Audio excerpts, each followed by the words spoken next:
नमस्कार दोस्तों। देखिए मित्रों, आज हम एक काफी महत्वपूर्ण टॉपिक पढ़ने वाले हैं अधिगम के सिद्धांतों में। स्किनर का सिद्धांत है क्रिया प्रसूत अनुबंधन, यानी ऑपरेंट कंडीशनिंग थ्योरी।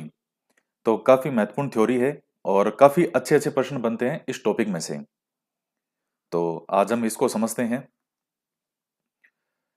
देखिए, क्रिया प्रसूत अनुबंधन का सिद्धांत। सबसे पहले थोड़ा मैं आपको स्किनर के बारे में जो मेन इनका सिद्धांत है क्या, बाकी जो चीजें हम बाद में देखेंगे। पहले इनके सिद्धांत का पूरा सार क्या है वो मैं आपको शुरू में समझाता हूं। उसके बाद फिर आगे हम इसको पढ़ेंगे तो आपको चीजें अच्छे समझ में आएगी। देखिए, हमने अब तक जो है पावलाव का सिद्धांत देखा था और थारनडाई का सिद्धांत देखा। अब इसमें देखिए, पावलाव ने जो प्रयोग किया था वो किस पे किया था?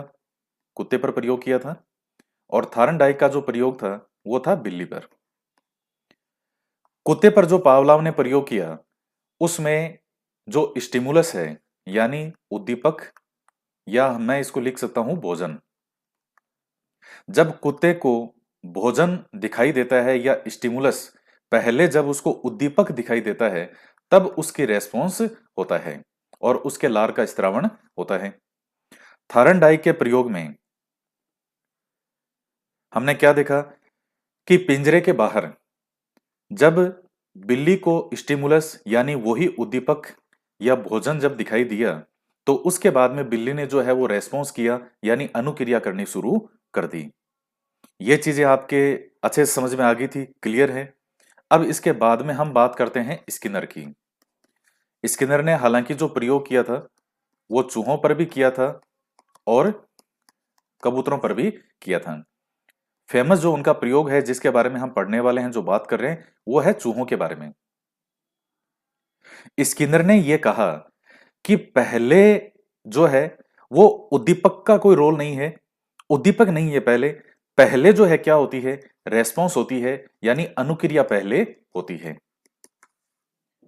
जैसे इनका जो एक बॉक्स था जिसमें इन्होंने प्रयोग किया, जिसके स्किनर बॉक्स कहा गया है इनकी मृत्यु के बाद में, तो उसके अंदर जैसे चूहा है वो हाथ पांव जो है इधर उधर मारता है, वो तो वो एक नेचुरल उसकी प्रतिक्रिया है कि चूहा जो है वो पहले अनुक्रिया कर रहा है, इधर उधर उछल कूद मचा रहा है। उसको कहीं भी उद्दीपक दिखाई नहीं दे रहा क्योंकि उद्दीपक उसके सामने नहीं है।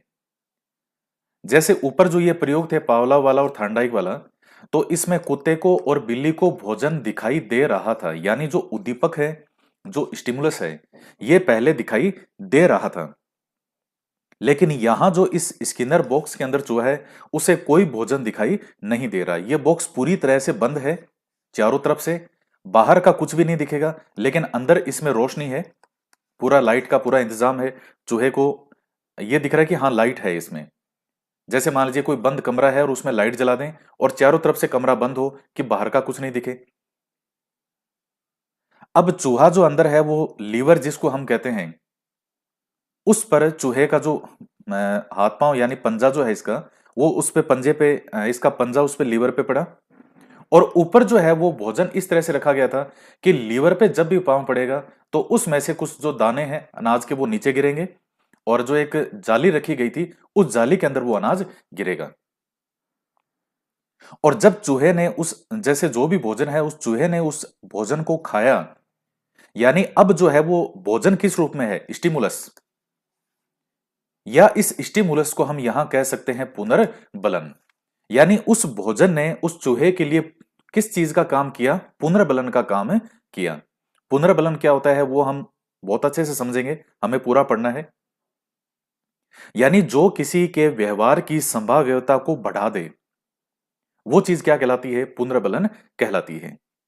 जैसे मान लीजिए आपने मैं आपको पढ़ा रहा हूं और आपने किसी क्वेश्चन का बिल्कुल सही जवाब दिया, तो मैंने आपको कहा शाबाश, वेरी गुड, बहुत बढ़िया। तो ये जो शाबाशी आपको दी ये भी आपके लिए पुनर्बलन का काम करेगी। तारीफ करना ये क्या है, ये पुनर्बलन के ही प्रकार हैं। तो आप उस कार्य को और दोबारा करने के लिए प्रेरित हुए। आपने कहा कि आज पूरी पूरी क्लास के सामने मैंने सही जवाब दिया, सर ने मेरी तारीफ की, मैं अगले दिन और मेहनत करके आऊं, तब मेरी जो है सर फिर से मुझे शाबाशी देंगे। या जैसे मैंने एक पेन गिफ्ट में दिया कि तुमने बिल्कुल सही जवाब दिया, ये लो पेन। और फिर उस कार्य को बार बार करने का प्रयास किया जाता है और उसको फिर बार बार किया जाएगा। तो यहां जो आप इनमें मेन डिफरेंस देख रहे हैं, इसको अच्छे से समझिएगा। ये पूरे चैप्टर का सार यही है जो मैं आपको समझा रहा हूं। पावलाव और थार्नडाइक का जो सिद्धांत है, उसमें पावलाव ने कुत्ते पर जो प्रयोग किया, थार्नडाइक ने बिल्ली पर जो प्रयोग किया, उसमें क्या है कि पहले स्टिमुलस जो उद्दीपक है वो दिखाई दे रहा है और उसके बाद अनुक्रिया हो रही है।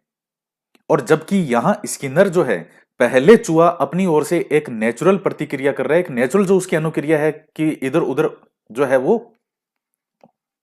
इधर उधर उछल कूद मचाना, ये उसकी नेचुरल प्रतिक्रिया है। तो पहले वो प्रतिक्रिया कर रहा है और संयोग से उसका पाव जब लीवर पे गया, ऊपर से अनाज गिरा, उसने खाया, फिर से दोबारा उसका लीवर पे पांव हुआ और फिर से अनाज गिरा। अब जो उसको उद्दीपक मिल रहा है, ये उद्दीपक उसके लिए पुनर्बलन का काम करता है और अब वो बिल्कुल उस लीवर को दबाएगा और वो भोजन प्राप्त करेगा। तो स्किनर का जो प्रयोग है, इसमें यह कहते हैं कि पहले रेस्पॉन्स होता है और उसके बाद जब उद्दीपक प्राप्त होगा तो उसके बाद में उस क्रिया को बार बार किया जाएगा। जबकि पावलाव और थार्नडाइक के सिद्धांत के अंदर पहले स्टिमुलस प्राप्त हो रहा था और उस स्टिमुलस को देख करके जो है या सामने प्रतिक्रिया हो रही थी। लेकिन यहां स्टिमुलस तो सामने है ही नहीं, उस चूहे को कहीं दिखाई नहीं दे रहा। वो पहले सिर्फ उसकी अनुक्रिया हो रही है, रेस्पॉन्स हो रहा है, और जब उसे भोजन प्राप्त हो गया, अब वो बार बार उस क्रिया को करेगा। तो ये इनमें मेन डिफरेंस है।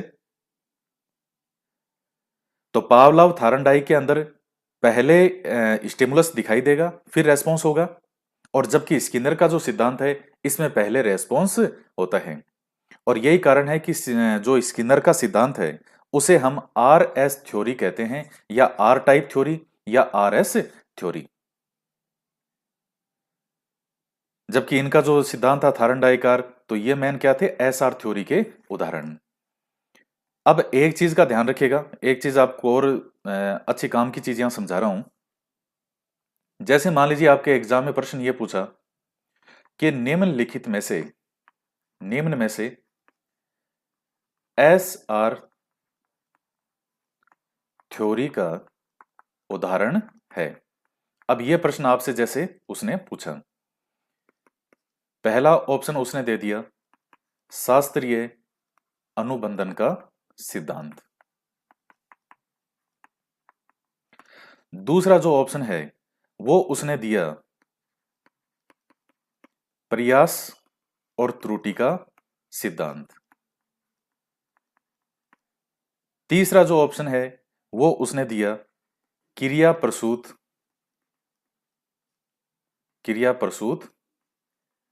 अनुबंधन का सिद्धांत। और डी ऑप्शन दिया इनसाइट थ्योरी।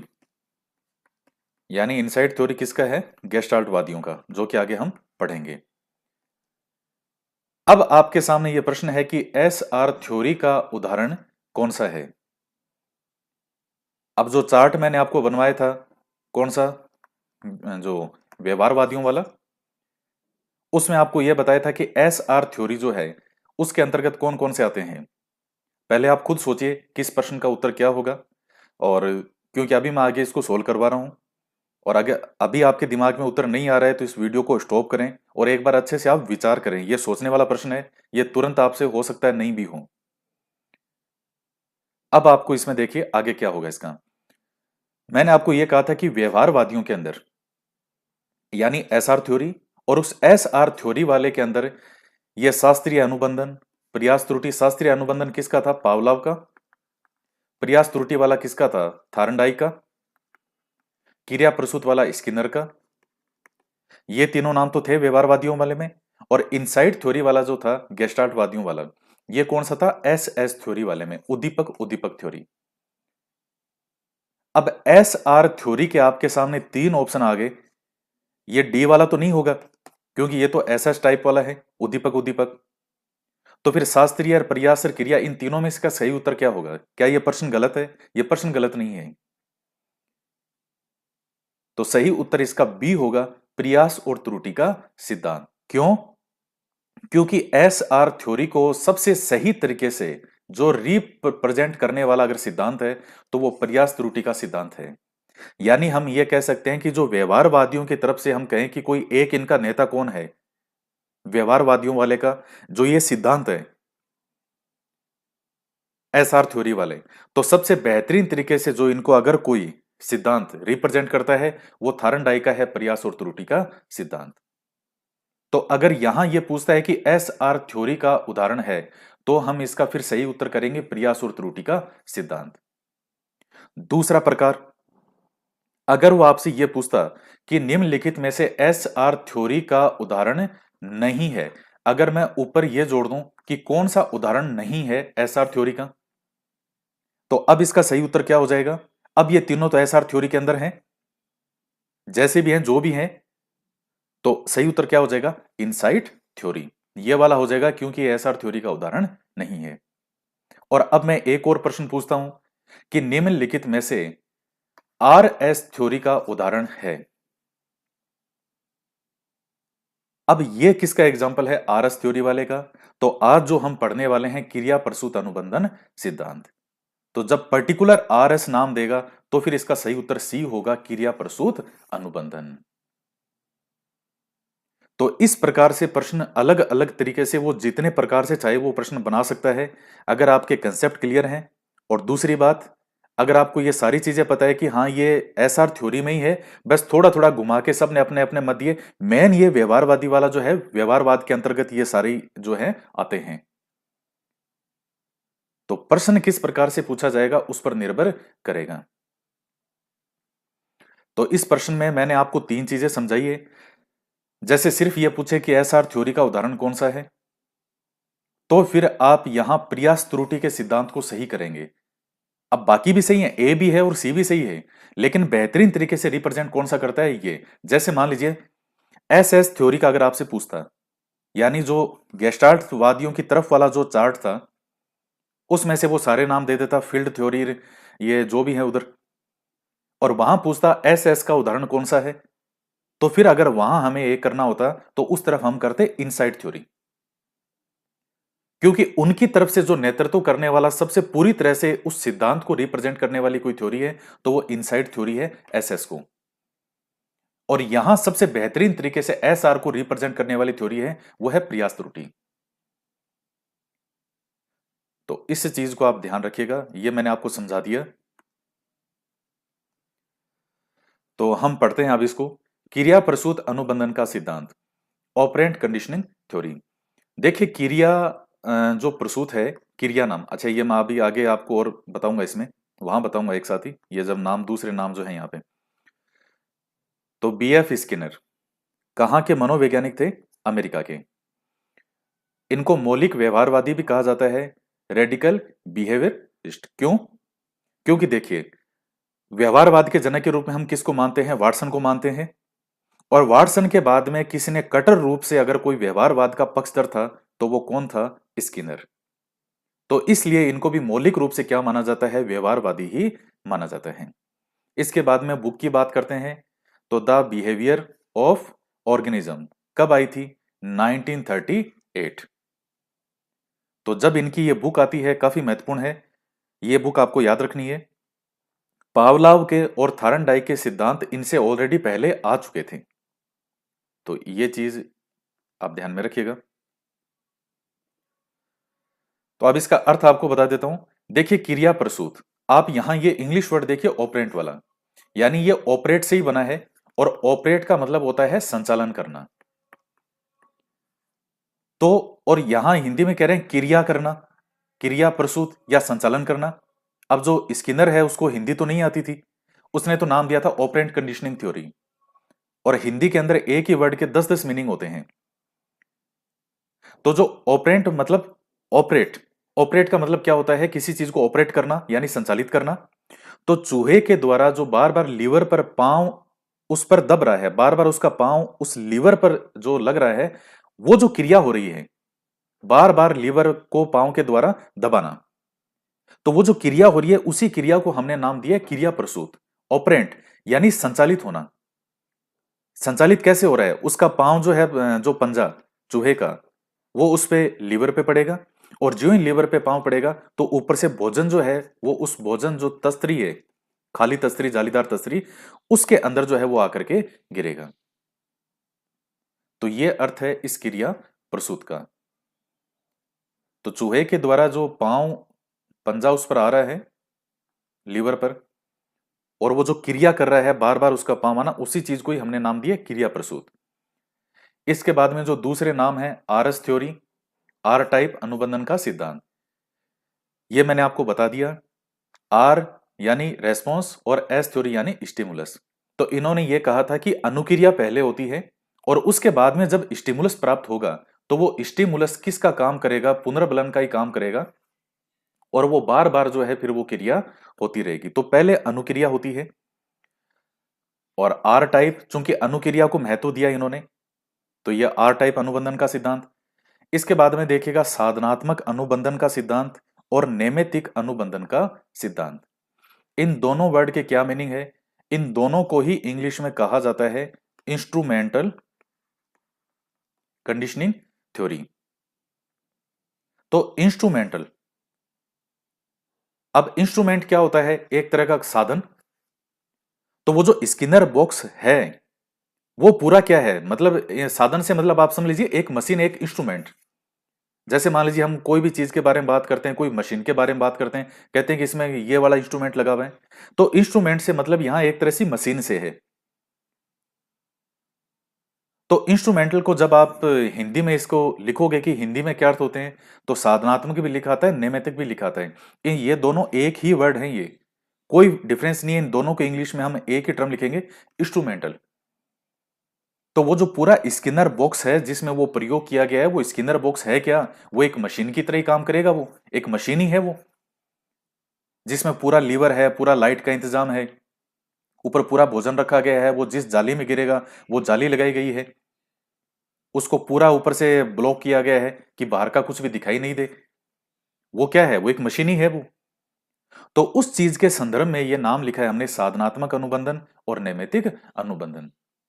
स्किनर को हिंदी नहीं आती थी, उसकी जो ये भाषा थी इसी में ही उसने लिखा था, लेकिन बाद में जब अनुवाद हुआ तो फिर ये हो गए अनुवाद। और उसके बाद आता है उत्सर्जित अनुक्रिया का सिद्धांत। वही वापस वही बात फिर से रिपीट हो रही है। हालांकि इसको उत्सर्जित अनुक्रिया को इंग्लिश में हम क्या कहते हैं? Theory of emitted response.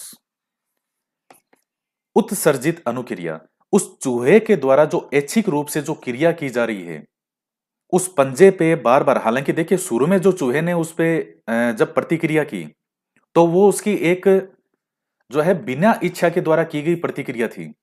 भाई चूहा जब स्किनर बॉक्स में बंद है तो ऐसा तो नहीं है कि वो आराम से जाकर ये एक साइड में कोना है इसमें जाकर के चूहा बैठ जाएगा। चूहा तो लगातार उछल कूद करेगा उसमें। तो शुरू में जो प्रतिक्रिया थी वो एक कैसी प्रतिक्रिया थी? बिना इच्छा के, यानी कैसी थी? अनैच्छिक प्रतिक्रिया। लेकिन जब उसका पांव गलती से उस पंजे पर आया, भोजन आया, उसके बाद में उसको लगा कि कुछ मिला है, फिर से वो प्रतिक्रिया किया, फिर से आया, अब वो उसको पता है कि मुझे कहां लीवर पे पंजा लगाना है। तो ये जो क्रिया है ऐच्छिक रूप से जो की जा रही है, यानी उत्सर्जित, अब जो क्रिया बार बार की जा रही है अपनी इच्छा से, उसी को ही हिंदी में नाम दिया गया है उत्सर्जित अनुक्रिया। इंग्लिश में इसको क्या कहते हैं? Theory of emitted response. तो ये इसके कई जो है वो नाम है अलग अलग। अब इसके बाद में हम बात करते हैं प्रयोग, चूहे और कबूतरों पर प्रयोग।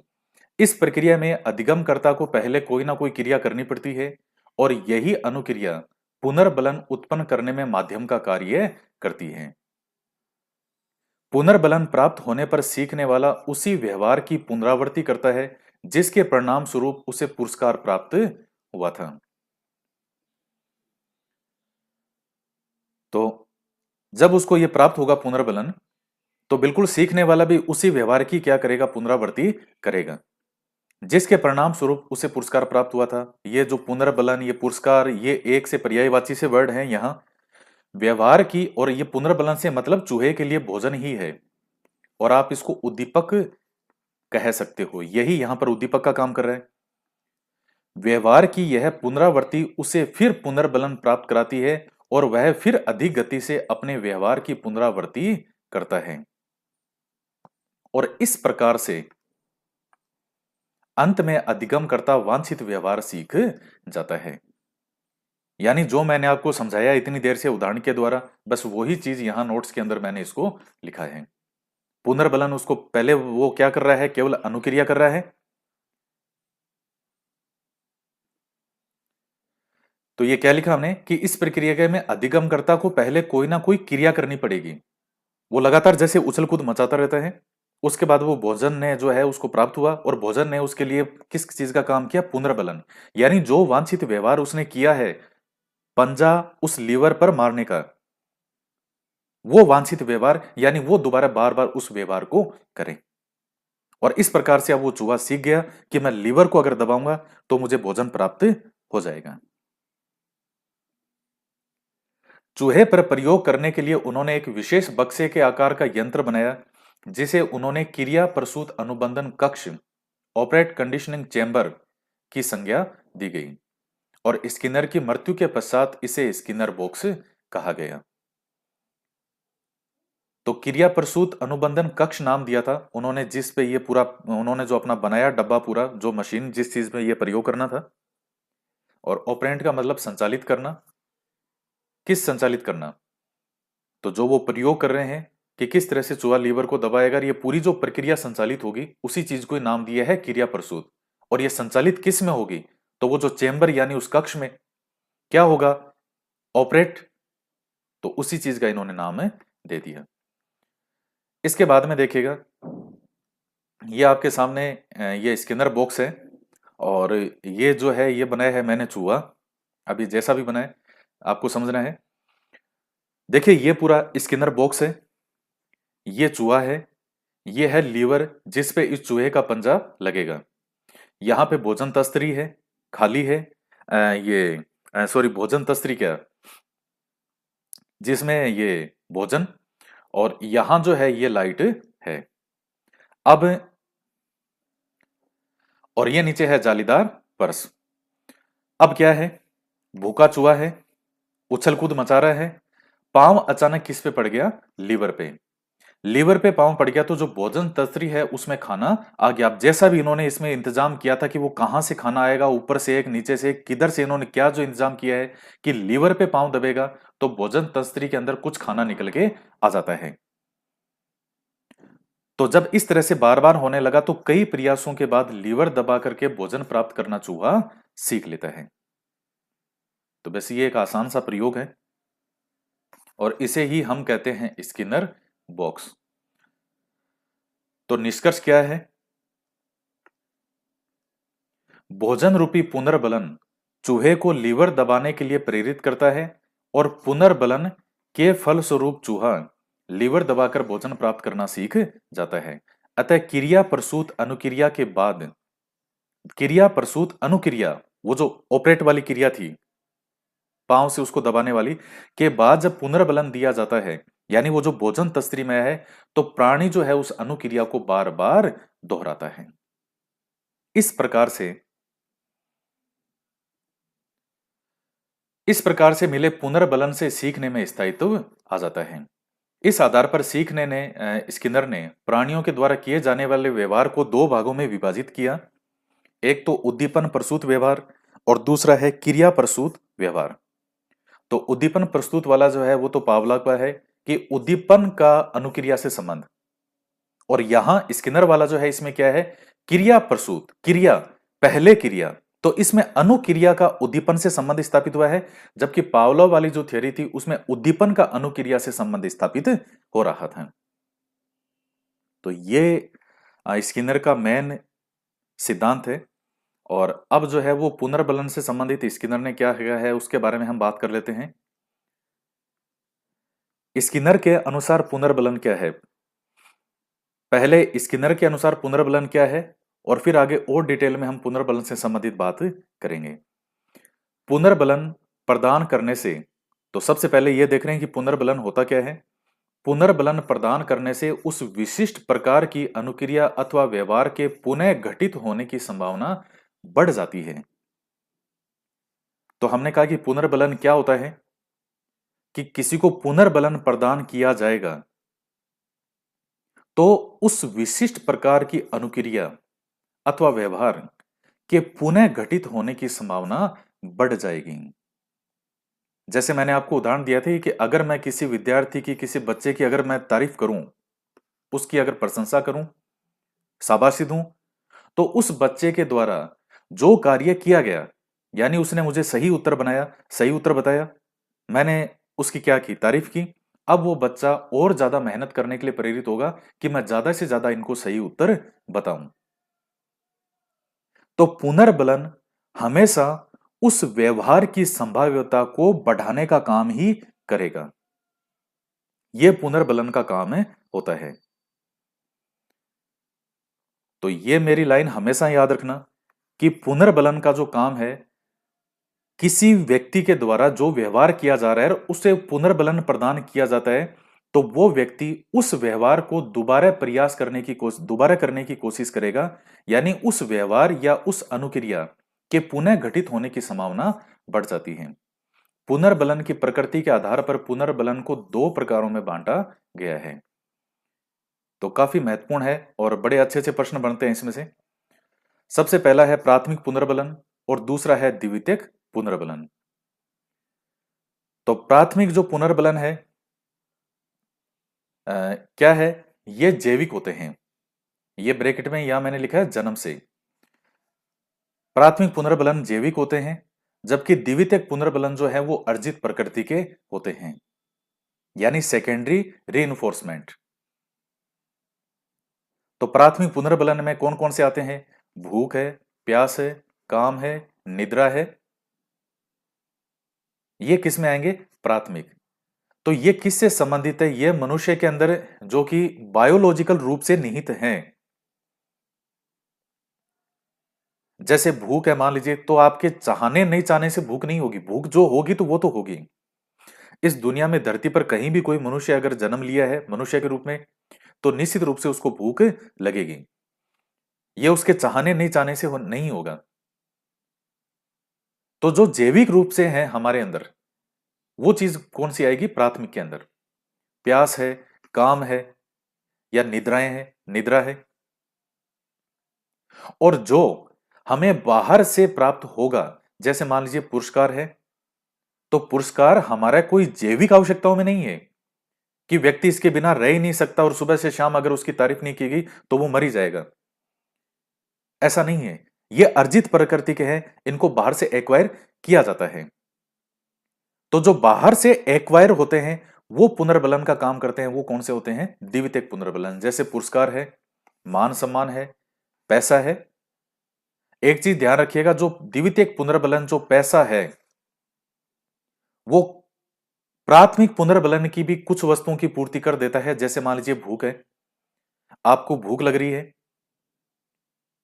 तो आपकी जेब में पैसा है, आपने कोई दुकान पे देखा कि वहां क्या मिल रहा है, समोसा है, आपने 15-20 रुपए का जितना भी समोसा है उसको रेट पैसा दिया, और उससे आपने जो जो पुनर्बलन था, आपका भूख था, उसकी पूर्ति कर ली। तो यह भी एक पॉइंट है कि द्वितीयक पुनर्बलन भी जो है वो प्राथमिक पुनर्बलन की भी कुछ चीजों की पूर्ति कर देता है। लेकिन ये डिफरेंस आप ध्यान में रखना। एक प्रश्न जैसे कई बार परीक्षा में पूछा गया था, एक बहुत अच्छा प्रश्न था कि निम्नलिखित में से कौन सा प्राथमिक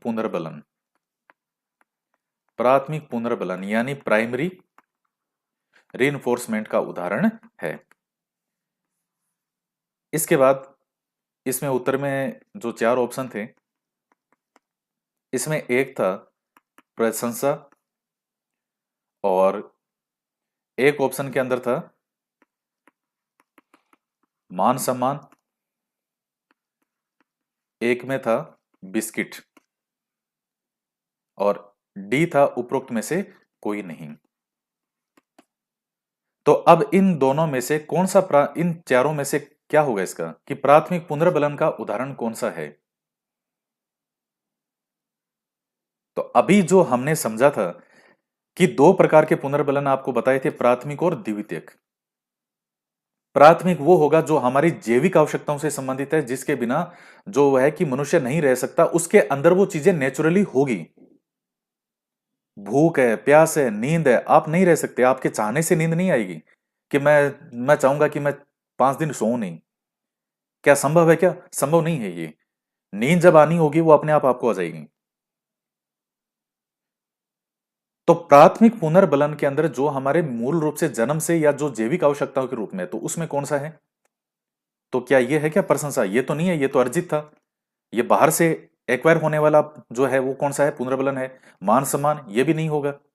बिस्किट, अब ये देखिए आप, बिस्किट किससे संबंधित है? भूख से संबंधित है। तो इसका सही उत्तर होगा सी, बिस्किट।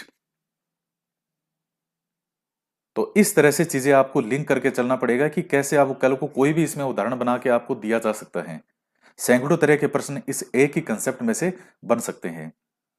तो मेन फंडा आपके क्लियर होना चाहिए कि जैविक आवश्यकताओं से संबंधित है वो सब प्राथमिक में, और जो भी बाहर से एक्वायर हो रहे हैं, चाहे पैसा, मान सम्मान, तारीफ, ये सब चीजें किस में आ जाएगी? इसमें से जो सेकेंडरी पुनर्बलन है, द्वितीयक पुनर्बलन।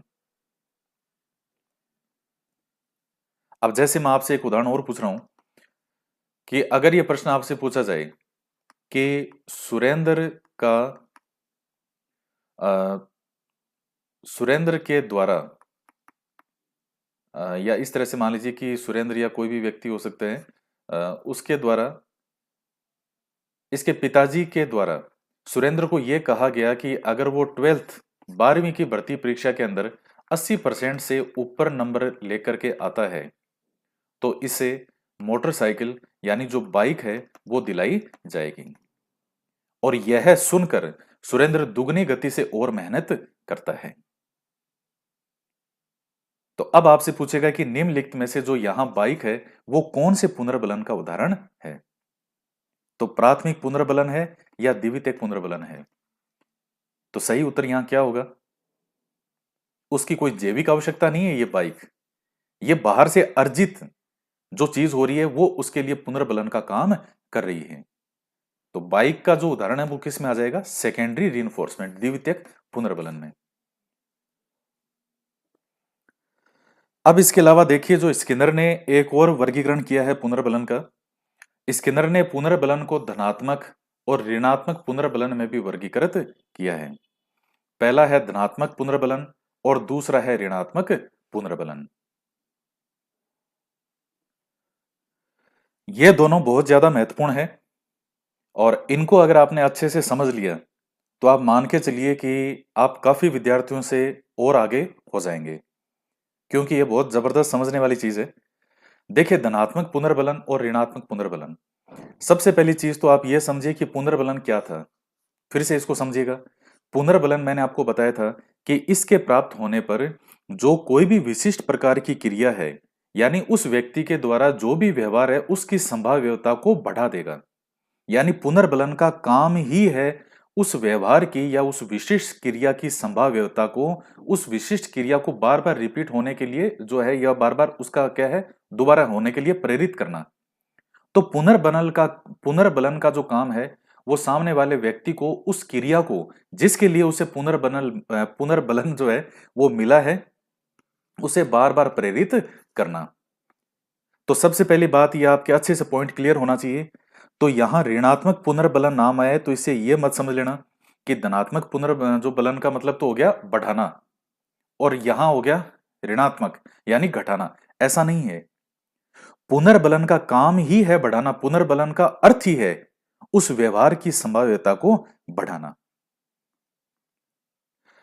तो धनात्मक पुनर्बलन क्या होता है? वे उद्दीपक जिनके प्रस्तुत होने पर वांछित अनुक्रिया की प्रायिकता में वृद्धि होती है। यह साइकोलॉजी की लैंग्वेज है, ये इस तरह से वर्ड इस्तेमाल करता है, इसलिए मैंने लिखा है इसमें।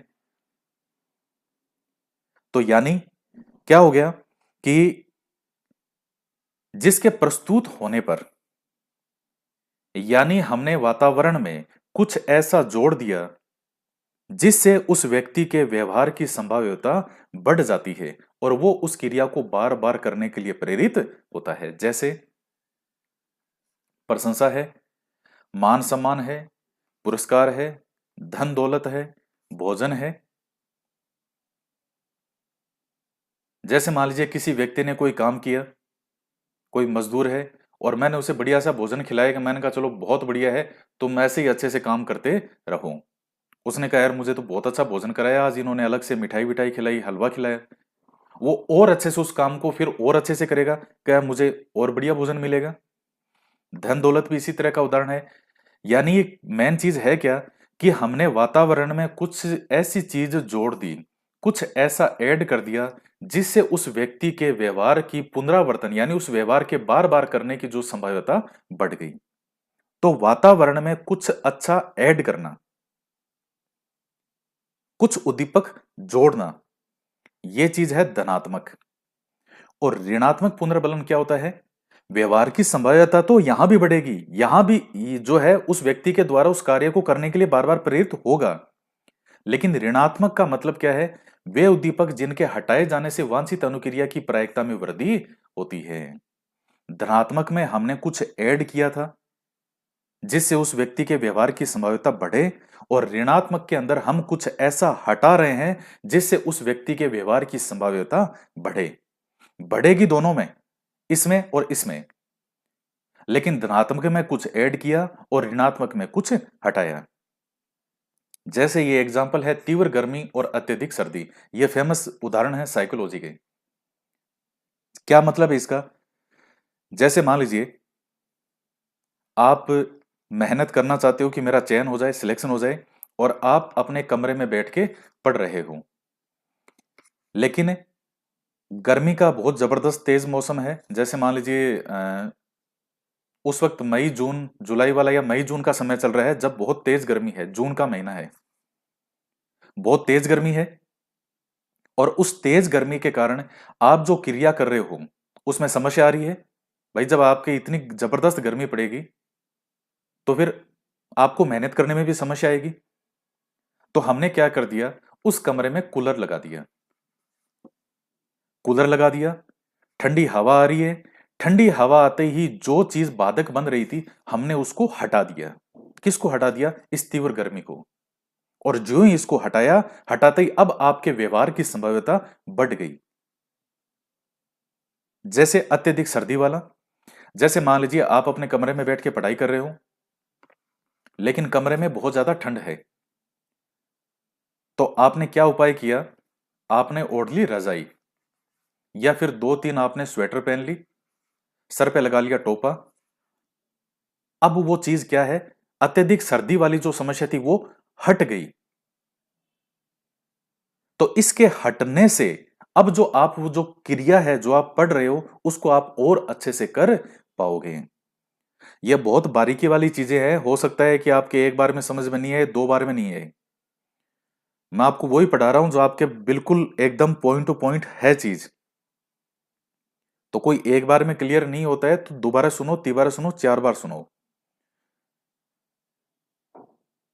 अभी आपको यह भी समझाऊंगा कि जो दंड होता है, पनिशमेंट, वो किस प्रकार से इस ऋणात्मक पुनर्बलन से अलग होता है। कई बार इस पनिशमेंट को और इस ऋणात्मक पुनर्बलन को एक मान लिया जाता है, जबकि दोनों में रात दिन का अंतर है।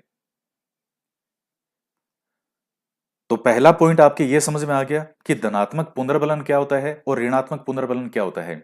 देखिए पुनर्बलन, दोनों के अंदर पुनर्बलन का मतलब ही है उस व्यक्ति के व्यवहार की संभाव्यता को बढ़ाना। यह पॉइंट क्लियर है।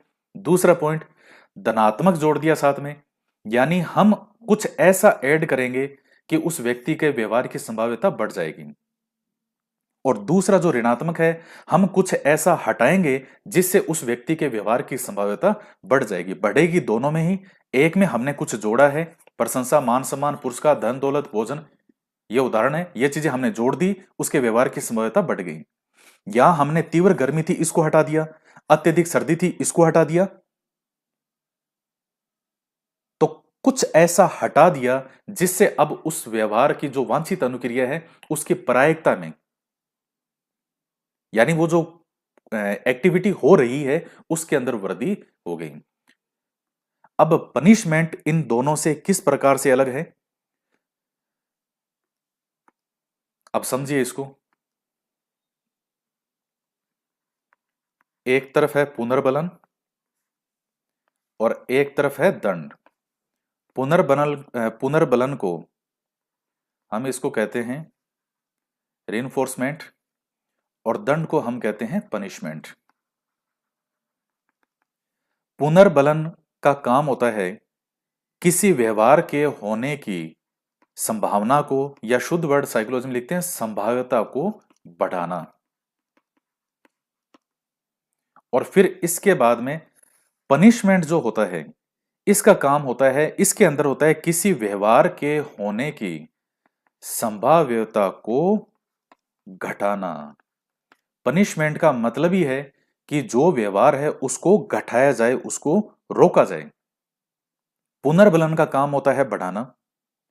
इसके बाद पुनर्बलन के हमने जो अभी इनके अनुसार जो दो प्रकार देखे थे, एक था सकारात्मक और एक था ऋणात्मक या नकारात्मक। ये दोनों एक ही चीज है यहां पे, नकारात्मक या ऋणात्मक। सकारात्मक में हमने कुछ ऐसा ऐड किया था कि व्यक्ति के व्यवहार की संभाव्यता बढ़े। ऋणात्मक पुनर्बलन या नकारात्मक पुनर्बलन का अर्थ था कि हमने कुछ ऐसा हटा दिया कि अब उस व्यक्ति के व्यवहार की संभाव्यता बढ़े। तो इसमें हमने कुछ हटाया था और सकारात्मक में कुछ ऐड किया था।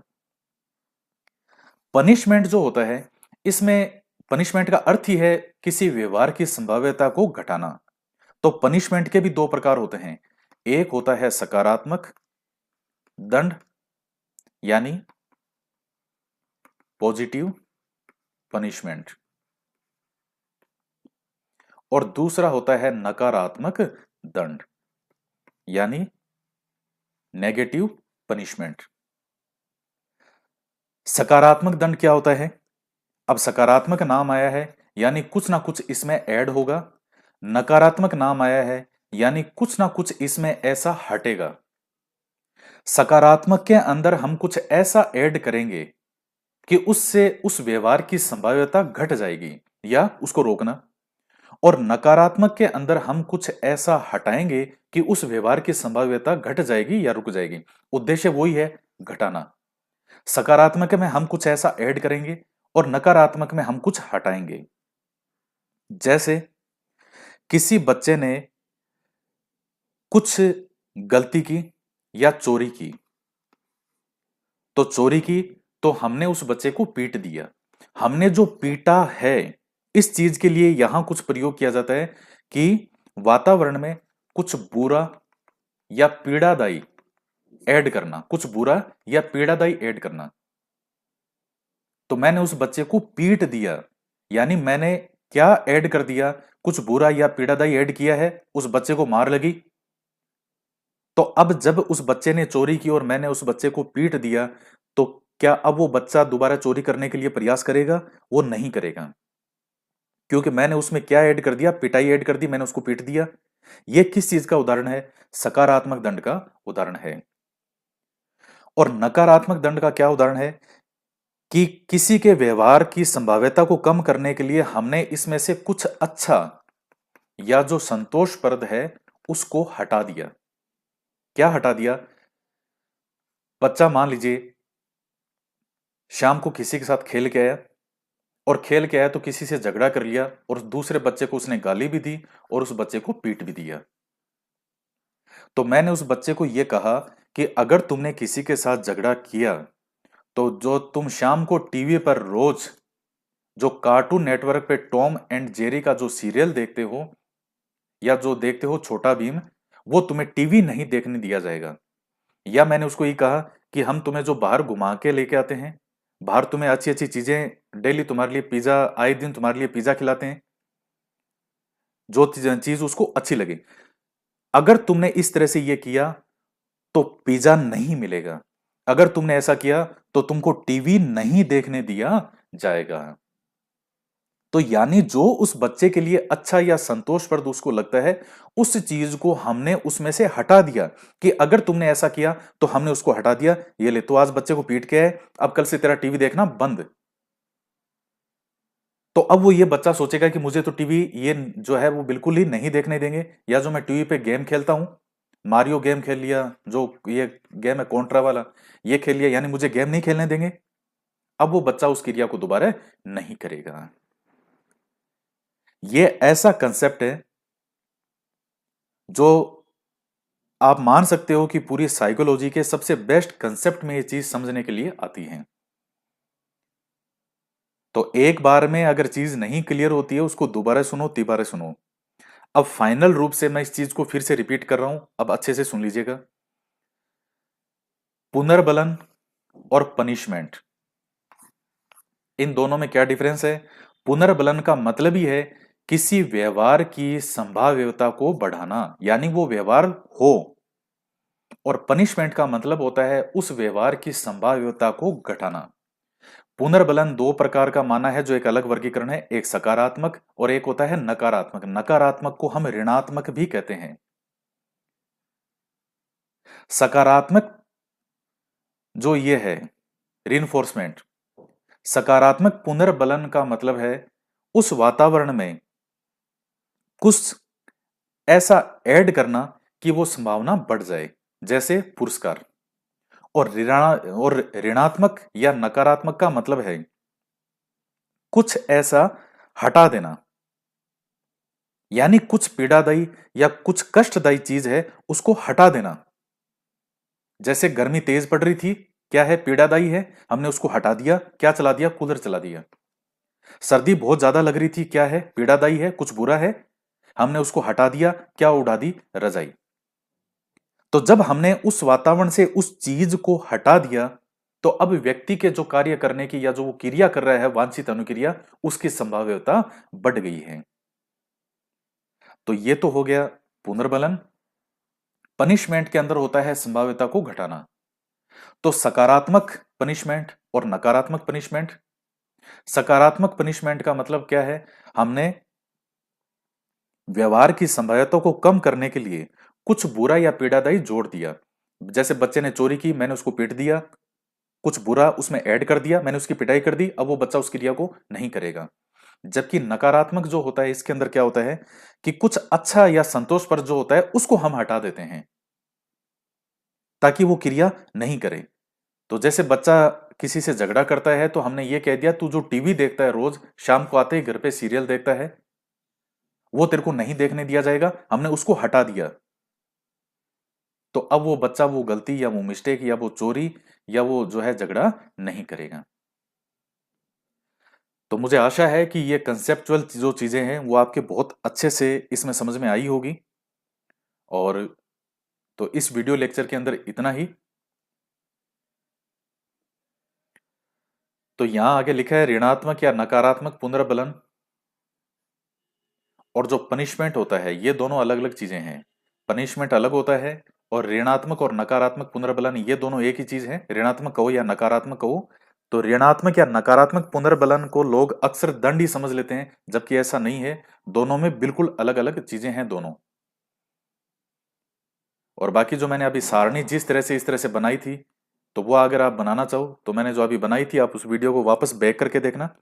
और जो सारणी बनाई थी, इधर ये सकारात्मक और ये इधर ये पुनर्बलन और पनिशमेंट लिखा, फिर सकारात्मक नकारात्मक लिखा, तो आप उस तरीके से भी उस चीज को बना सकते हो।